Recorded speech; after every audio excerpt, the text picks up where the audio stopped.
Question એ છે કે last 2 મહિનાથી 6-7 લીડ્સ આવી છે એન્ડ સારી આવી છે, એટલે ઇન્ડિયરની 4 BHK ફ્લેટની લીડ્સ આવી છે. બટ એમાં એવું થાય છે કે લીડ જનરેટ થાય છે એન્ડ ફાઇનલ ક્લોઝ નથી થતું. એન્ડ હું કોટેશન આપવા જાઉં તો મારી ફી બી એટલી બધી નથી જે માર્કેટમાં ચાલે છે.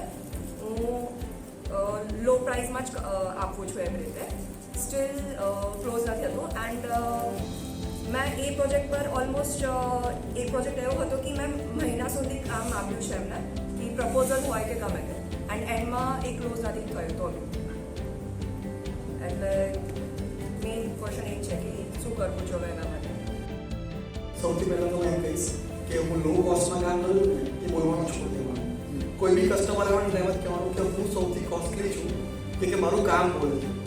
કે જો તમે કામને ગરજ દેખાડશો ને તો લોકો તમે જો ફ્રી ઓફ કોસ્ટમાં કામ બી કરાવશે અને એન્ડ ઓફ ધી ડે એને સસ્તું જ જોઈએ છે તો એ બીજા જોડે ડાયવર્ટ બી થઈ જશે. આ કરતાં એક જ પેટર્ન છે કે હું સૌથી કોસ્ટલી છું, મારું આ કામ બોલે છે, મારા રેફરન્સીસ છે કે જે બી તમારા ઇન્સ્ટાના વિડીયોઝ કે મોકલી દો, અને જો તમે એફોર્ડ કરી શકો તો જ મારી જોડે આવો, તો તમે એમાં મહેનત કરશો ને તો એ કન્વર્ટ થવાના ચાન્સીસ વધશે. પણ લો કોસ્ટવાળા છે કસ્ટમર એ લો કોસ્ટમાં જ જશે, એમાં કોઈ તમારી ઓપ્શન નથી.